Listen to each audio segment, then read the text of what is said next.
একেবারে মাংসের স্বাদ। দোকানের থেকেও বেশি সুন্দর হয় বাড়িতে বানালে। একটা সিদ্ধ করা আলুকে প্রথমেই গ্রেট করে নেব।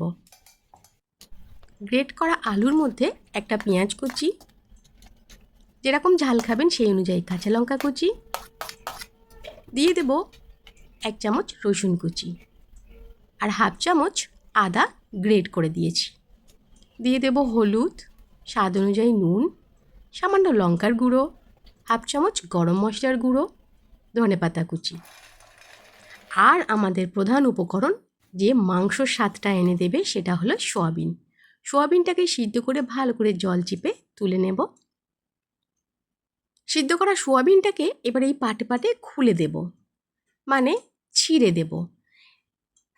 ইচ্ছা হলে এটাকে কাঁচি দিয়ে কাটতে পারেন, কিন্তু কাটলে একটু মোটা থেকে যেতে পারে।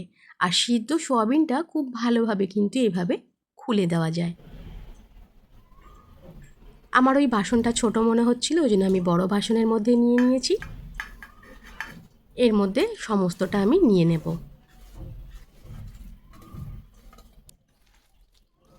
এইবার ভালো করে আলু, সয়াবিন, সমস্ত মশলা সমস্তটা একসাথে ভালো করে মিশিয়ে নেব।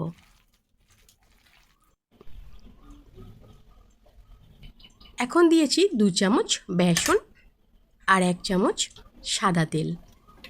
বেসনটা দেওয়ার ফলে বাইন্ডিংটা খুব ভালো হবে। আলু, সয়াবিন সমস্ত মশলা একসাথে ভালোভাবে ধরে রাখতে সাহায্য করে।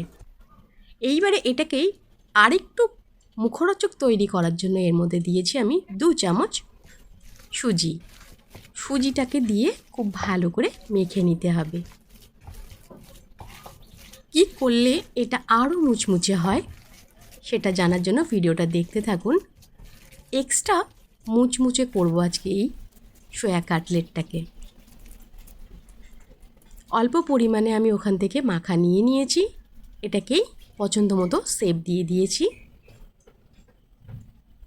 এভাবেই সমস্তটা তৈরি করে নিয়েছি। এইবার আমি ময়দার একটা গোলা তৈরি করে রেখেছিলাম আগে থেকেই, তার মধ্যে ডুবিয়ে সঙ্গে সঙ্গে তুলে নিয়ে আমি ব্রেড ক্রাম্বসের মধ্যে দিয়ে দিয়েছি। ব্রেড ক্রাম্বসে এটাকে কোট করে নেব।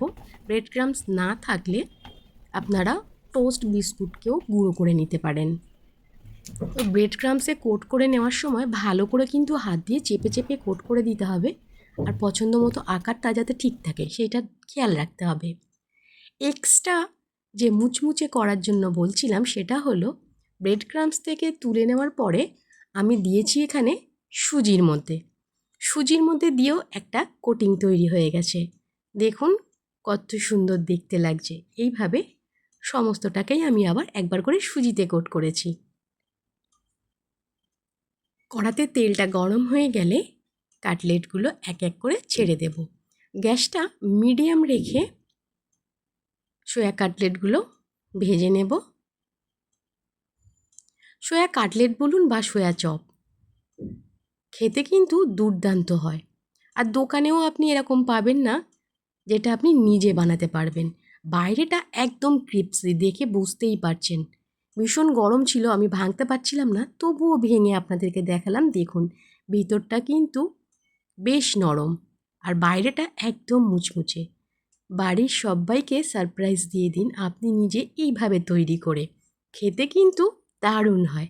একবার অবশ্যই ট্রাই করবেন। ভিডিও ভালো লাগলে অবশ্যই সঙ্গে থাকবেন।